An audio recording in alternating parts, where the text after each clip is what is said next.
to be your current, and I would like to officially call this meeting to order. I would like to extend a warm welcome to all of our guests, and we sincerely hope you all will enjoy and learn from this experience. The Future Leaders Gavel Club is a Toastmasters club open to middle and high school students, in which members are empowered to develop communication and leadership skills, resulting in greater self-confidence and personal growth. Each meeting has three parts. First is the prepared speech section. Second is our table topics or impromptu speaking section. And then finally is our evaluation section. And I believe we may have one or two guests joining today, so I can quickly explain those a little more. And then for our guests, as a club tradition, we usually like to have our guests participate in the table topics section. So if you're able to open your mic for tonight, we'd love for you to answer one of those questions. And of course, you are free to see all of our other members answer some example questions as well. But as I was saying, the first part is the prepared speech. So that's when we will have usually two of our club members present on a speech they have prepared. Second, as I mentioned, is table topics. So that is just when our table topics master will ask a random question, a different question for everyone, and our members will get 1 to 2 minutes to answer the questions on the fly. So it is basically practicing your impromptu speaking skills. And then finally is the evaluation section, where our speech evaluators and our functionaries will give feedback on all of the speeches. And to start off our meeting tonight, I would like to introduce our Toastmaster, who is Angelina. Angelina, the stage is yours. There for the warm introduction. So we will start off with introducing our functionaries. So Devin, could you please tell us about your All-Counters role? Yep, thank you, Toastmaster Angelina. As today's counter, I'll listen carefully and note any words or sounds used as crutches or pause filler by anyone who speaks during the meeting. These may include inappropriate interjections such as and, well, but, so, as well as sounds like er. I also note when a speaker repeats words or phrases such as I, or this means, this means. Thank you, and back to you, Toastmaster Angelina. Thank you, Devin, for your role introduction. Next, could Caleb please introduce the grammarian's role? Thank you, Angelina. As a grammarian, I will listen for the word of the day, which today is vehemently. I encourage anyone speaking during any part of the meeting to use the word of the day, vehemently. And throughout the meeting, I will listen to everyone's word usage and write down any awkward use or misusage of the language. So I vehemently implore all of you to use the word of the day tonight. Thank you. Back to you, Toastmaster. Thank you, Caleb. Next, can Janya please introduce the timer's role? Thank you, Angelina. As the timer, I'll monitor time for each speaker. Throughout the meeting, I'll listen carefully to the program participant and signal them using a green background at a green background at the minimum time required, a yellow background at the middle of the expected time, and a red background at the end or the agreed upon time. And yeah, that's it. Thank you, and back to you, Angelina. Thank you, Janya, for introducing the timer's role. Now we can move on to our prepared speech section of the meeting. So I believe the first speaker is supposed to be Lichman, but I don't currently see him in the meeting right now. So I think we'll go to speaker 2 and see if he joins later. But for now, Eliana, take it away.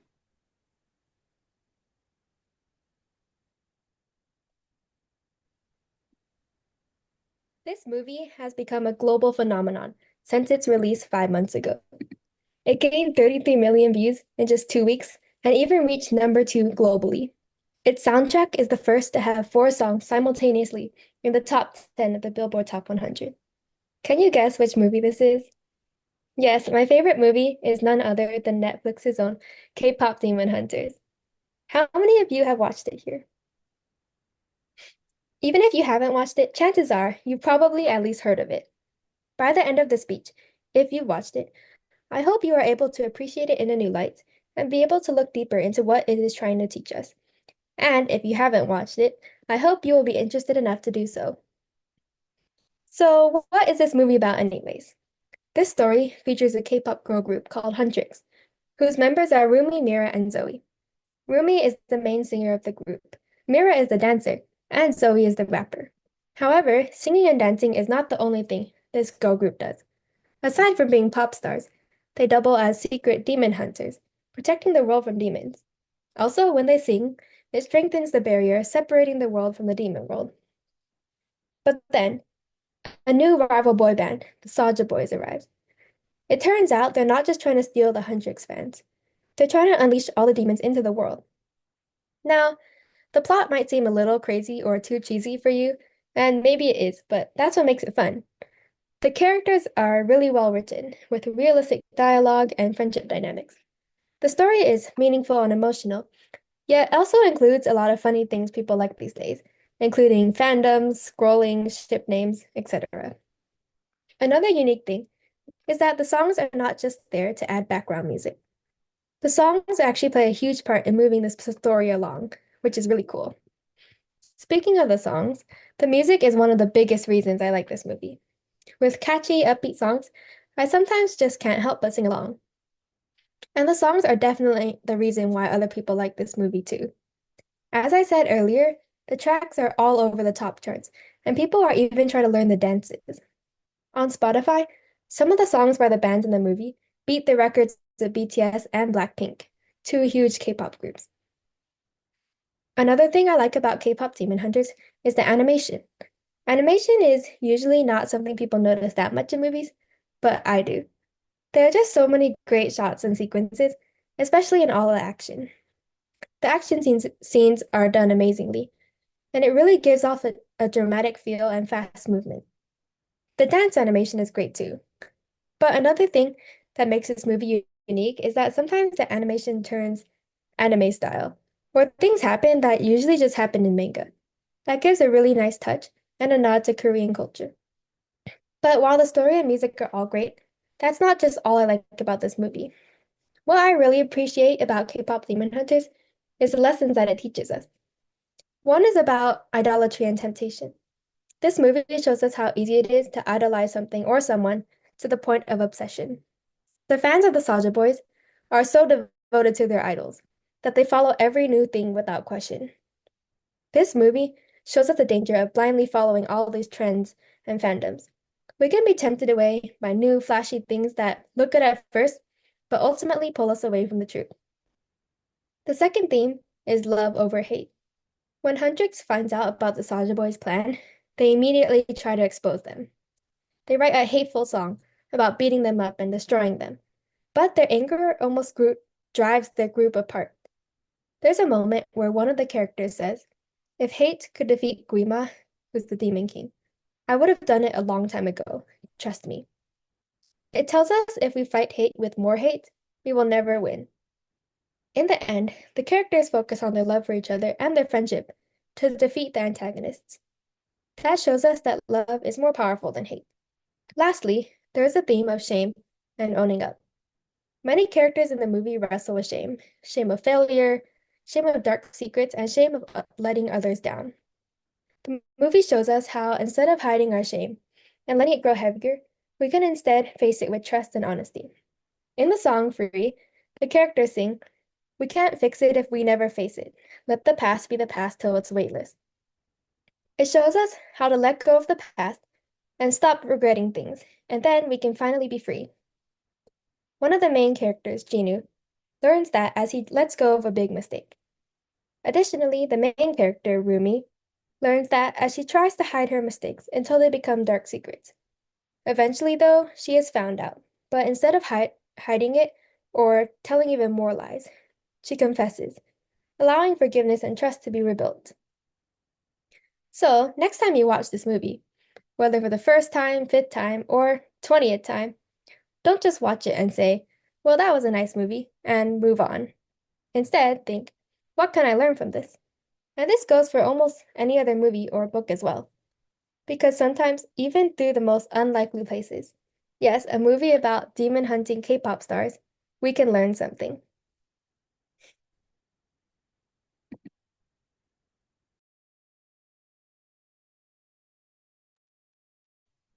Thank you, Eliana, for that inspirational speech. I definitely did not notice the themes that you mentioned when I was watching the movie, so I definitely got some more insight onto that as well.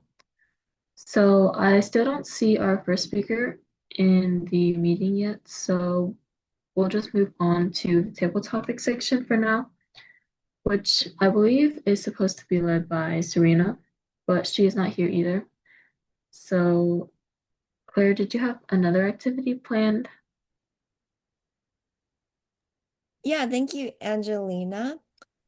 I would like to ask, since Serena's unable to make it tonight, is there anyone who would like to volunteer to be the table topics master?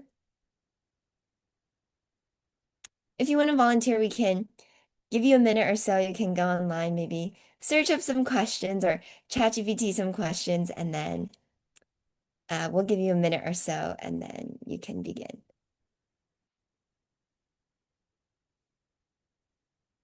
Is there anyone who would like to volunteer? I can do it. Okay, great. Yeah, Devin, we can give you a minute or so, and then when you're ready, you can just let us know. Gotcha. Thank you.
In the meantime, while Devin is writing up his questions, I guess I want to ask you guys, since Thanksgiving is approaching in a few weeks, does anyone have any Thanksgiving plans? Or if your school is on break that week, maybe do you have any plans or anything fun that you or your family are going to do for that week?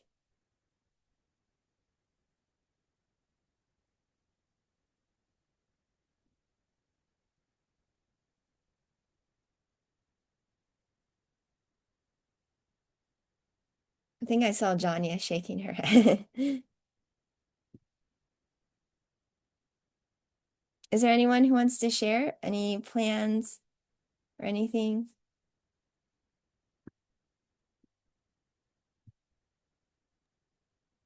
Yeah, Thanksgiving week, I'm going to Big Bear for skiing.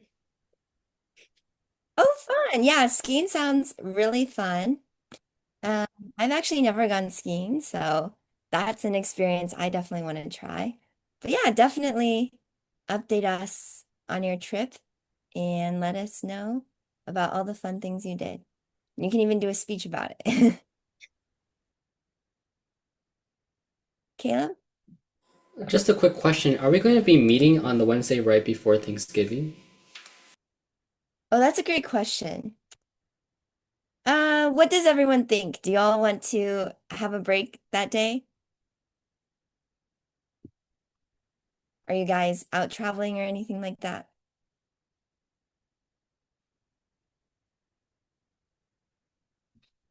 Devin says yes, so you would like to have a break. Is there anyone else? I am actually traveling, so Okay. I don't think I could attend. Okay, cool. No worries. In that case, if everyone's fine with it, I think it's okay if we have a break that day that way. Everyone can relax that Wednesday and enjoy the next Thanksgiving the next day, and then the week after that we can resume. Okay, and then I think saw Devin, you said you're ready now? Yep. Okay. Okay, So our table topic theme is Adventures of the Future. And this is a chance to imagine exciting possibilities and explore what the world might look like years from now. So let's begin.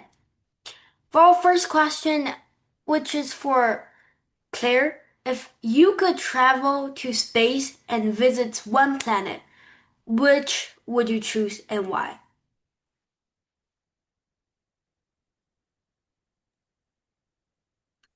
thank you, Devin, for the question. If I could travel to one planet in space, and it could be any planet, to be honest, I would choose to stay on Earth. Because as a native Earthinian myself, I love my planet. I love the nature, and it is my dream to actually travel across the planet Earth to a country that I want to visit myself, such as New Zealand.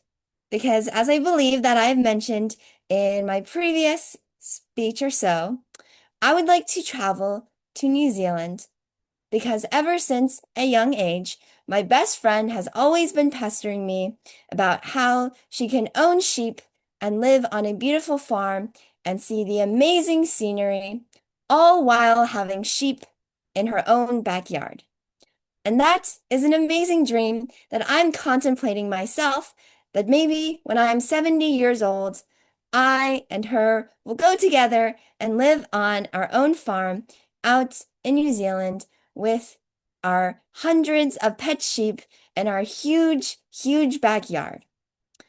And so when I think of all the places that I want to go, I think the first choices I think of are across Earth. And perhaps if I'm born again as an alien or another creature of some sort, I will find life on another distant yet beautiful planet. Thank you, and back to you, Devin. Yeah, Claire, you've made a really good point. I love your reasoning, and I think I'd probably want to visit Earth once again as well. For our next question, which is for Janya, if you could try any futuristic technology, what would it be and why? The floor is yours. Thank you. Um, there's so many future, I'm sorry, there's so many futuristic technologies these days. Mm, The world of tech is growing drastically with many options like AI, ChatGPT, Gemini, the most commonly known, right? But for me, I would like to use a virtual screen that could actually take me to places. From a young age, I've always thought that traveling was really expensive and that I might not go to as many places as possible. But if I could have a virtual screen just put on my eyes, I could just see all those places right from my home, which just feels like such a comfort and also probably and hopefully more not as expensive as actually going to a particular place. So I would choose a 3D virtual screen. I'm not exactly sure what they call it, but yes. Thank you. Back to you, Devin.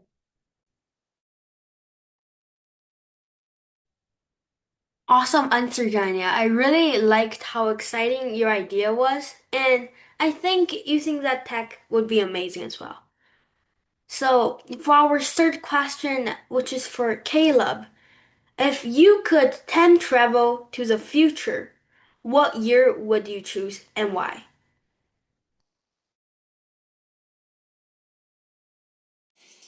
Whew, if I could time travel to the future, what year would I choose and why?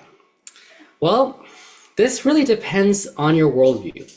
And if you believe the Bible to be true and you believe that there will be a tribulation and at the end of it all, Jesus is going to come and rule on the earth, you can choose somewhere around, I would say, the year 3000.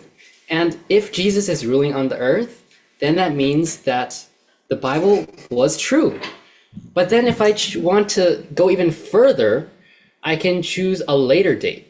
And this later date could be something like 10,000 AD. And by choosing 10,000 AD, I will jump into my time machine. Vroom, the magic tree house spins, spins, spins, and lands me in 10,000 AD, in which I open the door and Jesus is ruling. But if he's not, if atheistic humanism is actually correct, then humanity might not be here because the humanistic worldview is one of detriment and one of mutual hate in which there is only survival of the fittest. And this worldview can come very close to destroying the entire world because if humans are just here as species that have no true purpose, then it doesn't really matter what you do to another human because at the end of the day, we're all dust and we all will return to dust. So if I end up going 10,000 years into the future, there may be no more human civilization. And that is why if I had the chance to go into a time machine, I would go to the year 10,000 AD. Thank you very much, and back to you, Devin. Yeah, thank you very much, Caleb, for the amazing response.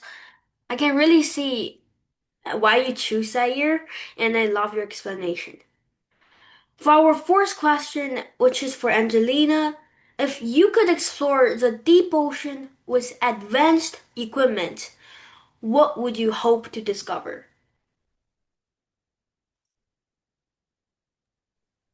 Thank you, Devin, for such an interesting question. Personally, I have never been a fan of very dark spaces like the deep ocean, and I also would probably not enjoy going down there very much. However, I know that there are many species of fish, jellyfish, sharks, and so many other sea animals that have not yet been discovered because they live too far down and too deep in the ocean. If I were able to use very advanced technology that could withstand the enormous amount of pressure that is in the deep ocean, I would probably hope to discover all sorts of new and cool species of sea animals that humans have never met before. I imagine I will be very shocked at what I see, and perhaps there are no animals down there at all, like humans thought there would be. I also would probably hope to discover new ways to advance this technology as well, and new ways to use this technology continue developing the to continue the development of the discovery of the deep ocean and also how humans can better prevent the deep ocean from becoming warm and damaging the environment like we are now. So thank you, and back to you, Devin.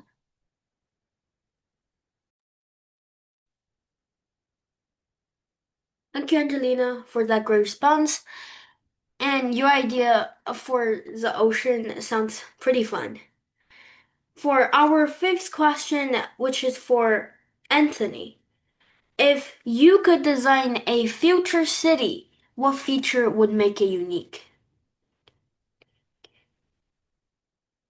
If I could design a future city, what feature would make it unique? I think that no really thing would make it unique because as humans progress, we have no way of defining what unique will become. As a human brain in the year 2026, there's basically no way of predicting what the future will be like. But if I could choose what the future in 1 month, a new city that I would build, what feature will make it unique? This depends on where it is. The goal of a city is to attract more people for commerce and eventually earn money for the architect. So I should probably do something very unique, like modern architecture and very urban complex housing and easy transportation. These attract people, consumers, which eventually give me money.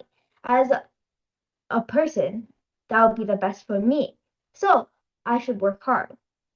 Supposing I get money from working, I'm like a commission.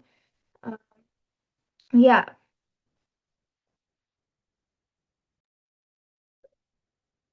Yeah, thank you very much, Anthony. I really liked how you described your answer. It's really creative. For our sixth question, which is for Kara, if you could ride in any futuristic vehicle, what would it look like and where would it take you? When I was younger, I always played a game with my cousins, and basically we were all spies. So as we were playing this game, we would all try to come up with the coolest vehicle we could think of that we could personally own and use in our job as spies. So, one of the vehicles that we ended up coming up with was maybe not necessarily a realistic vehicle at all, but it was a motorcycle that can ride on walls. And even though this probably could not take me to very far away places such as the oceans or the outer space, I do think that this vehicle would be a lot of fun to ride. And while, yes, technically motorcycles can already go on walls, I would like to be able to go on walls easily and more safely than I would be able to with an actual motorcycle. So that is why if I could choose any futuristic vehicle, I would choose a motorcycle that can ride on walls. Thank you. Yeah, Kara, I really agree with your response, and you answered it fantastically. For our seventh question, which is for Harvard, if schools in the future had no homework, what would students do instead of learning?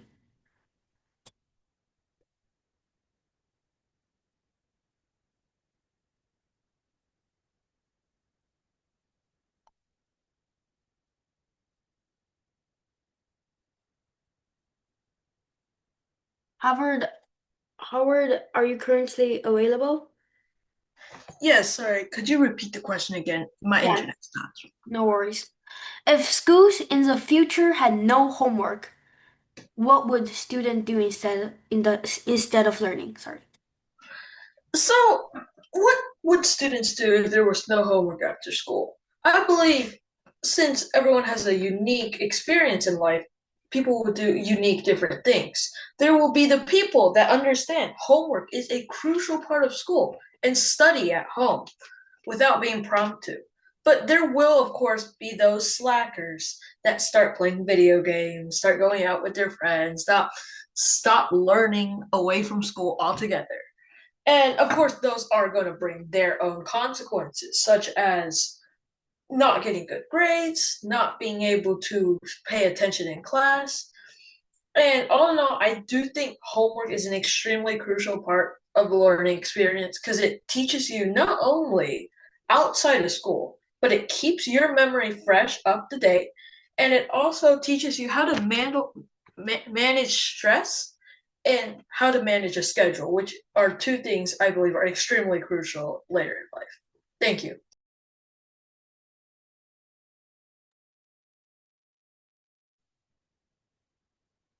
Yeah, thank you, Howard. I really loved your answer. I think every student would love your idea too, and it will definitely make school more exciting.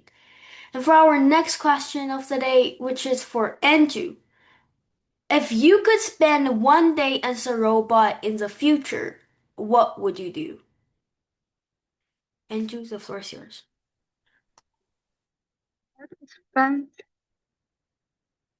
so if I could spend one day as a robot in the future, I would most likely just like do robot things.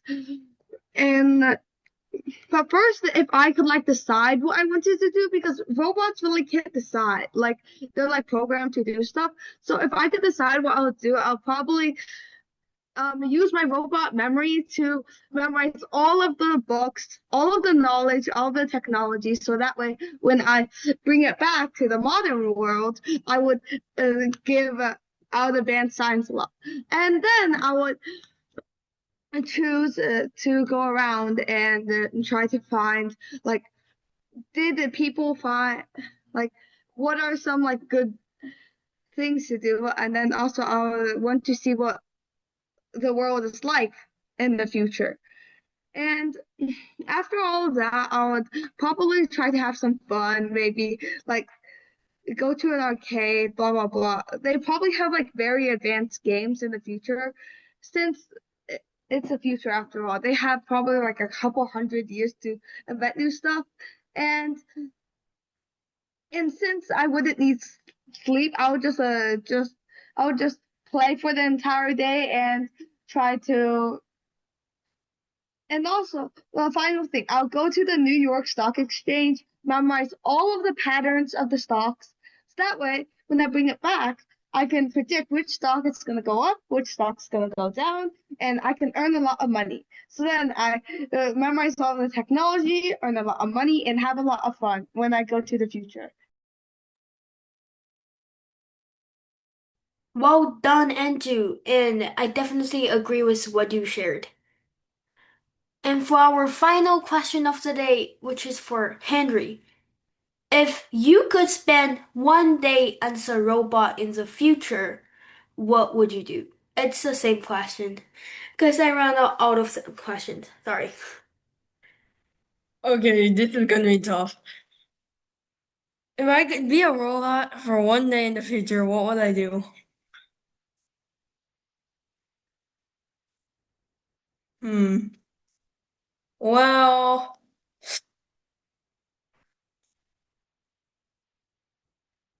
the first thing I would do is probably just same thing as he said, download the entire New York Stock Exchange if it still exists, or whatever big stock exchange exists in the future, and and then and then see how much money I can get from trading. After that, I may try to solve a few of the unsolved problems in math, like how do you trisect an angle with just a compass? Or find the most, or make the most hyper complex proof for 1 + 1 = 2. That kind of thing exists, by the way. After that, I'd probably just try to do as many science experiments as possible to contribute to the knowledge of mankind. Yay, bye.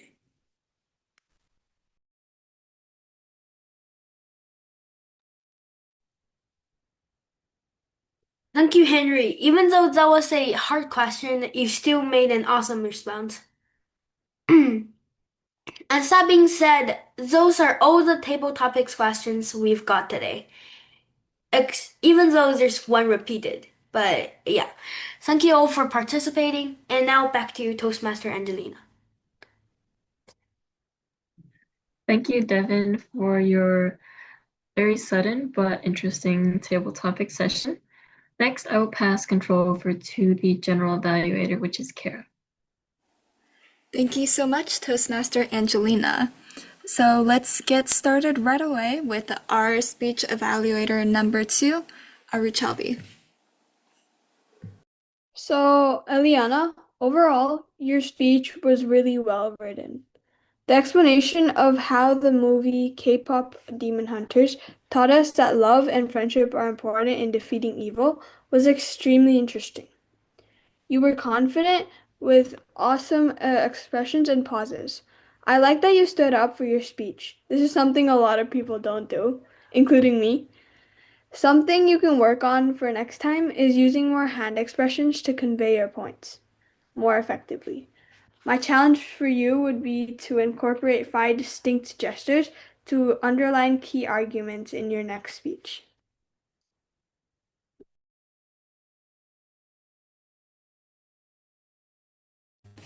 Thank you so much, Aruchalvi.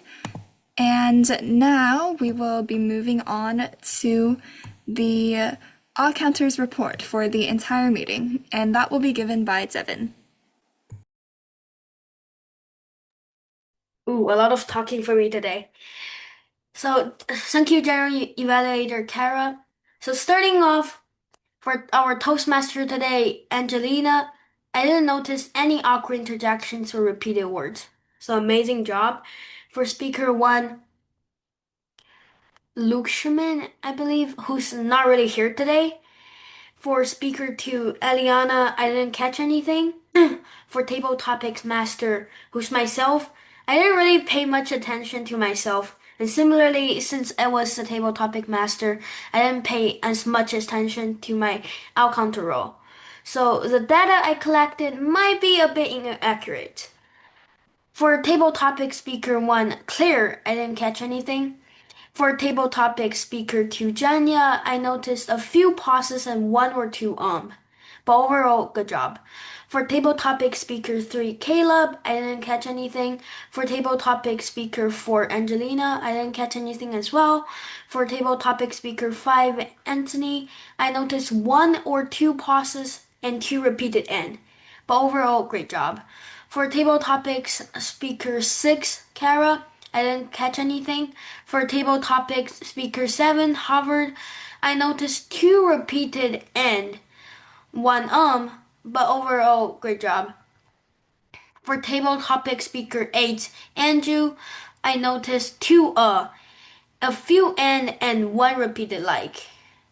For table topic speaker 9, Henry, I didn't catch anything. Amazing job. For general evaluator Kara, I didn't catch anything. For speech evaluator 2, and we don't really need evaluator 1 today. Archuvi, is that how I pronounce your name? Sorry if I pronounce it wrong. I didn't really catch anything. Thank you guys very much for listening to my report, and if there's any inaccurate information, you are always welcome to tell me. And that being said, thank you, and back to you, General Evaluator Kara. Thank you so much, Devin, for the informational counters report. Next, we will be moving on to Caleb with the grammarians report. Take it away, Caleb. Thank you so much, Kara. First off, for our speaker, Eliana, I did not catch any awkward or misusage of grammar, and I liked how you incorporated lessons you learned from the movie into the speech. Now for table topic speaker number 1, Claire. I'm not sure if this counts as good or bad phrasing, but Earthnian is not particularly correct. According to ChatGPT, a few possible alternatives are Earthling, or Terran, if you want to be science fictional, or simply human. Now, moving on to the next person, Janya. Growth of technology growing drastically was a little bit awkward. You might want to just say the growth technology is growing drastically. Then for myself and Angelina, I did not catch anything. For Anthony, I liked your phrase of no way to define what progress will become. Then Kara, I liked how you said motorcycle that can ride on walls. Howard used the phrase some students will begin to slack off. That was very good usage of phrasing. Then Andrew's usage of good phrasing was download the stock exchange. Henry's was to solve unsolved problems in math. And for Archer I did not catch anything. However, one suggestion I have overall for the table topics session is simply to practice table topics questions more, maybe outside of the meetings. That way you can start to expand your vocabulary. Because even though in meetings we are practicing them every week, sometimes when you have a focused table topics maybe session of like 3 questions, it only takes 10 minutes, you can expand your vocabulary and not use such routine vocabulary in your table topic speeches. Because one thing I did notice as grammarian tonight was that there were some simple uses of vocabulary throughout the night, but of course everyone did a great job with their responses. They all flowed very logically and clearly, so this is simply just a suggestion for an upgrade. With that said, no one used the word of the day vehemently, so I believe we will just have to wait on next week, and hopefully someone will use the word of the day for the next grammarian. Thank you, and back to you, General Evaluator. Thank you so much, Caleb, for the awesome, informative grammarians reports. And now for our last functionary, we will have Janya with the timers report. Thank you, Kara. So starting with the speech, Eliana had a time of 5 minutes and 36 seconds, which is on time. Coming to the table topics, Claire had a time of 2 minutes. I had a time of about 52 seconds. Caleb had a time of 1 minute 56 seconds. Angelina had a time of 1 minute 28 seconds. Anthony had a time of 1 minute 18 seconds. Cara had the time of 1 minute 42 seconds. Howard got 1 minute, and Andrew had 1 minute 49 seconds. And lastly, Henry had 1 minute 51 seconds. Coming to the evaluation portion of the meeting, our Shelby speech evaluator had 41 seconds, which is a bit below time. Normally for evaluation, we have about 2 to 3 minutes, but I think it's your first evaluation, so it's totally fine. I think we don't talk about my evaluation today. Let's move it to the next time.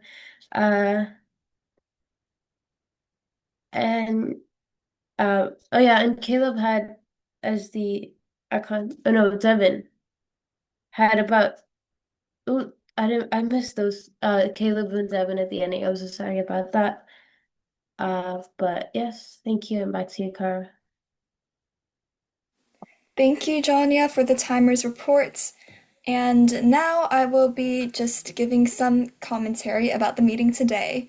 First of all, I'll start by evaluating the evaluation we have. So thank you, Albert Chalvey, for the great evaluation. I have just a couple things I want you to improve for next time. You mentioned that you weren't standing up, and but you also mentioned that Aliana could use more gestures. So I would recommend that you too use more gestures. And that's why I'm standing up and using gestures right now. But the main thing is that I just want you to talk more if possible, because remember the length of an evaluation is 2 to 3 minutes. So other than physical things, you can also talk about more subjective things like how the speech was written or vocal variety. But otherwise, you delivered the advice in a very friendly, kind manner, and your advice was very applicable and I liked how you mentioned to use 5 different gestures specifically. So thank you for the great evaluation. Now, moving on to general commentary about the meeting, we started off with a lovely speech by Eliana with the insight about the topics in K-pop Demon Hunters, such as vehement obsession and accepting shame. And I like that Eliana also ended with a nice message of her own about thinking more deeply about the movies that we watch. And even though we had some absences, I think that Angelina and Claire did a great job running things smoothly, and Devin did a great job stepping up to run the table topic session. And even though it was very last minute, I think we can all agree that it was very interesting, and everybody had very creative responses. So that's all that I have to say. So I'll hand it back off to our presiding officer, I guess, Claire. Thank you so much, Kara, for a wonderful general evaluation. And just like Kara did, I have to prove Caleb's statement false by saying that everyone contributed so vehemently and wholeheartedly to tonight's meeting. A huge great job to everyone for stepping in. And thank you so much, Devin, for taking on 2 roles. And I know really quickly you were able to prepare the topics and questions for our table topics session. So very good job on that. And a great speech from Aliana today, who, of course, talked about K-pop Demon Hunters, which I actually have not watched, but I have definitely heard a lot about, so it was great to learn more about that. And again, great job to everyone. I know we did end our meeting a little bit short today just because we were missing one of our speakers. And as I mentioned during the meeting, if everyone is okay with it, if there are no objections, the Wednesday before Thanksgiving, so that's the 26th of November, we can take that day off just so everyone can spend time with their family and relax that week. And then we'll resume the following Wednesday. We can send out an email just as a reminder to everyone. And then this Sunday, November 16th, as you guys know, Serena will be participating in the North America speech contest, which I believe starts at 4:30 p.m. Central Time. So that would be 2:30 p.m. Pacific Time if you live in California. And you can do the time zone switches from there. But she will be performing her speech. So if you are interested, we can maybe send the Zoom link and then you guys can come to support her if you have time. And I will also be there since I'll be one of the contest chairs. Okay, does anyone have any comments or questions?